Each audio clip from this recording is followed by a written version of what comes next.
Halo sahabat, selamat datang kembali di channel Suksespedia. Ikan lele adalah salah satu komoditas yang tak pernah mati di Indonesia. Selain permintaan pasar yang terus meningkat, perawatan yang tak terlalu sulit pun menjadi alasan ikan ini banyak dibudidayakan. Ternyata banyak cara membudidayakan ikan ini loh. Memang ikan lele sangat fleksibel untuk dipelihara di lingkungan apapun. Lalu cara apa saja sih yang bisa digunakan untuk merawat ikan lele? Benarkah cara-cara ini tak perlu ribet dan cepat panen? Temukan jawabannya dengan menyimak video ini hingga akhir. Inilah dia, tak perlu lahan luas, ini 4 cara budidaya ikan lele yang anti ribet dan cepat panen versi dari Suksespedia.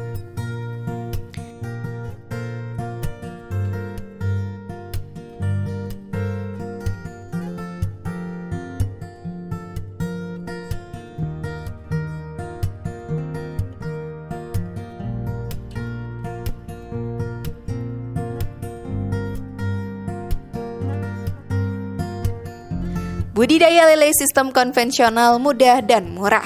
Cara pertama sahabat, untuk membudidayakan ikan lele tentunya adalah dengan cara konvensional.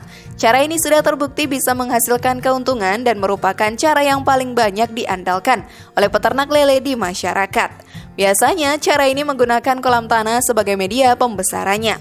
Dari dulu hingga sekarang, kolam tanah masih banyak digunakan sebagai tempat budidaya ikan lele. Di beberapa tempat, kolam tanah dikenal dengan sebutan balong, belumbang, ataupun empang. Jenis kolam yang satu ini sekitar 90% menggunakan tanah di setiap dinding kolamnya. Bagi kamu yang ingin menggunakan kolam tanah sebagai media budidaya nih, memang banyak juga keunggulannya. Karena pemeliharaan ikan ditopang oleh penopang yang alami yaitu tanah, kolam tanah juga kaya akan mikroorganisme yang baik yang bisa dijadikan pakan lele seperti halnya cacing. Airnya pun tidak perlu sering-sering diganti sehingga kamu dapat lebih menghemat tenaga penggantian air. Beberapa tempat bahkan memiliki kolam tanah yang tidak pernah kering meskipun di musim kemarau sekalipun. Namun dibalik banyaknya kelebihan tersebut, terdapat beberapa kekurangan dari kolam tanah. Salah satunya adalah kolam tanah rentan bocor sahabat. Kebocoran rentan terjadi pada tanggul kolam sehingga peternak harus telaten dalam merawatnya. Debit air yang masuk ke dalam kolam pun sulit dikontrol serta hewan predator di dalam kolam sulit untuk terdeteksi. Dalam membudidayakan ikan lele memakai cara konvensional perlu dilakukan pemeliharaan yang telaten dan rutin. Hal itu meliputi kebersihan kolam, hama, penyakit, dan lain sebagainya. Untuk kebersihan kolam nih, kamu harus mengganti air kolam tergantung dengan frekuensi pemberian pakannya. Apabila frekuensi pemberian pakan tinggi, maka kolam harus lebih sering dibersihkan. Jika terlalu tercium bau, seperti bau busuk maka segera ganti air kolammu. Bau busuk tersebut bersumber dari sisa-sisa pakan yang mengendap di dasar kolam. Angkat sisa-sisa pakan yang ada di dasar kolam, kemudian gantilah air kolam dengan menguras sepertiga air kolam bagian bawah, kemudian isi kembali dengan air baru.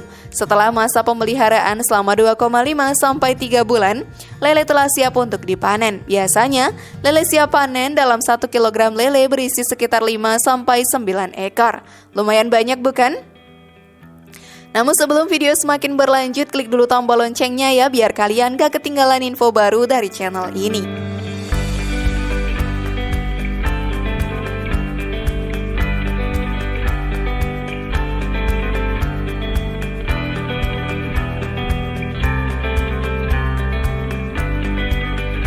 Budidaya lele sistem bioflok ramah lingkungan dan untung besar. Cara budidaya lele bioflok sahabat sudah banyak dikembangkan oleh para pengusaha tambak. Tahapan budidayanya sih sama dengan teknik konvensional, namun ada beberapa detail yang harus diperhatikan. Apakah bioflok ini? Bioflok berasal dari kata bio dan juga flok. Bio artinya makhluk hidup, flok artinya gumpalan. Jadi arti bioflok sahabat adalah kumpulan makhluk hidup yang tergabung dalam satu gumpalan. Makhluk hidup dalam gumpalan ini sangat beragam dari mikro sampai makroorganisme. Dari bakteri, plankton sampai annelida ataupun cacing. Semuanya berkolaborasi membuat kinerja positif bagi lingkungan yang memiliki kemampuan untuk mengubah amonia dalam jumlah besar menjadi nitrat dan mikroba protein. Pada sistem bioflok, nutrisi di dalam badan perairan dapat terus didaur ulang dan digunakan kembali. Bioflok menumbuhkan bakteri heterotrof dalam kolam budidaya dengan tujuan untuk memanfaatkan limbah nitrogen menjadi pakan yang berprotein tinggi dengan menambahkan sumber karbon untuk meningkatkan rasio karbon atau nitrogen. Mikroorganisme dalam bioflok memiliki 3 peran utama, yaitu yang pertama, pemeliharaan kualitas air melalui penyerapan senyawa nitrogen menghasilkan NO2, kemudian dirubah oleh mikroba menjadi NO3, dan kemudian dirubah kembali menjadi mikroba protein. Kedua, meningkatkan hasil produksi dengan memperkecil rasio konversi pakan dan penurunan biaya pakan. Ketiga, sistem bioflok juga dikembangkan untuk mencegah penyakit dari dalam dan luar lingkungan aquaculture. Cara budidaya lele bioflok ini pada umumnya sahabat menggunakan kolam berbentuk bulat yang terbuat dari terpal dengan ukuran diameter kolam 3 meter. Kolam terpal bioflok mampu menampung hingga 3.000 ekor lele loh, menguntungkan sekali tentunya ya.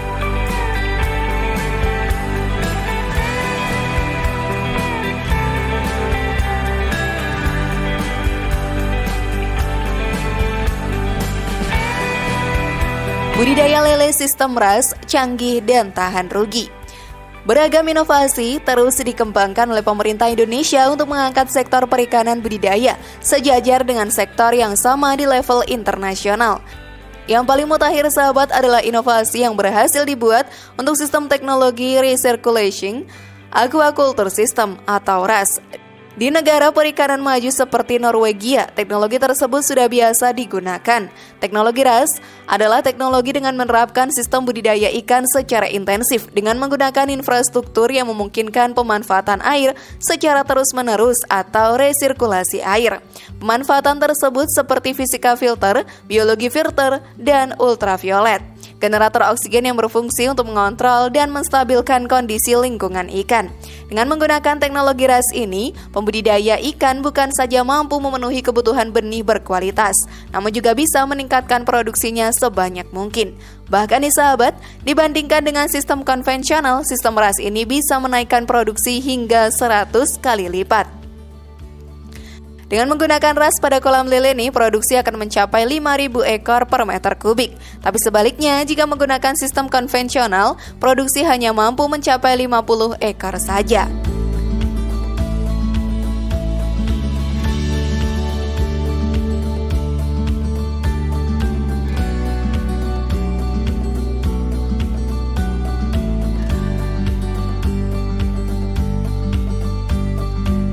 Budidaya lele sistem budik damber, tak perlu lahan luas sekalian panen kangkung. Cara budidaya ikan lele yang keempat nih sahabat adalah menggunakan budik damber. Teknik budidaya ikan dalam ember atau budik damber memang belakangan populer di masyarakat. Teknik ini juga viral di media sosial loh. Dengan budik damber, seseorang dapat beternak lele dan menanam sayuran sekaligus, meskipun di rumahnya tidak memiliki lahan yang cukup luas. Ikan yang cocok diternak dengan teknik budidamber adalah ikan yang tahan oksigen rendah, seperti misalnya ikan lele, patin, sepat, betok, gabus, dan gurame. Sedangkan tanaman yang bisa ditanam juga tergantung dari jenis media yang digunakan ya. Apabila menggunakan media arang, jenis tanaman yang bisa dibudidayakan diantaranya adalah kangkung, genjer, dan bayam Brazil. Budik damber memang cara yang sangat murah untuk diterapkan dan tak membutuhkan lahan yang luas. Bahan-bahan yang dibutuhkan pun hanya ember 80 liter, arang batok kelapa, serta gelas plastik. Pertama-tama yang dibutuhkan adalah mempersiapkan gelas dan potongan kangkung. Caranya lubangi gelas plastik 10-15 buah dengan solder. Kemudian potong kangkung, sisakan bagian bawahnya. Masukkan kangkung ke dalam gelas, kemudian isi gelas dengan arang batok kelapa, antara 50-80% ukuran gelas. Potong kawat kurang lebih 12 cm ya, dan buat model kait yang bisa dijadikan pegangan gelas di ember. Selanjutnya sahabat adalah membuat persiapan media untuk budik damber isi air 60 liter. Diamkan kurang lebih 1-2 hari, kemudian masukkan ikan dan diamkan 1-2 hari, rangkai gelas kangkung di pinggir embermu. Untuk merawat lele dan kangkung yang dibudidayakan bersama, maka ember perlu diletakkan di tempat yang terkena matahari secara maksimal, sehingga nantinya kangkung akan terlihat tumbuh pada hari ketiga. Namun perlu diperhatikan ya sahabat, apabila terdapat kutu di daun kangkung, maka segera buang daun atau batang karena kangkung akan keriting dan juga mati. Dengan teknik budidamber nih, panen kangkung pertama dapat dilakukan 14-21 hari sejak tanam. Caranya adalah dengan memotong kangkung dan menyisakan bagian bawah tunas untuk pertumbuhan kembali. Panen umumnya bisa berjarak 10-14 hari sekali dan tanaman dapat bertahan kurang lebih 4 bulan. Untuk panen ikan lele dapat dilakukan dalam 2 bulan bila benih bagus dan pakan baik.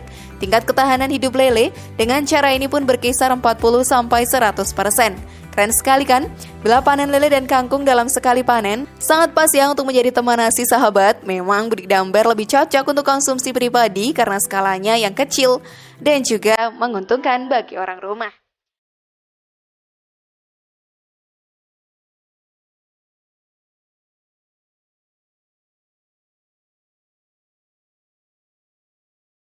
Dari keempat cara tadi, cara mana nih yang paling kamu suka sahabat? Apakah Biovlog menggunakan teknologi canggih atau budik damber nih yang super mudah dan juga murah?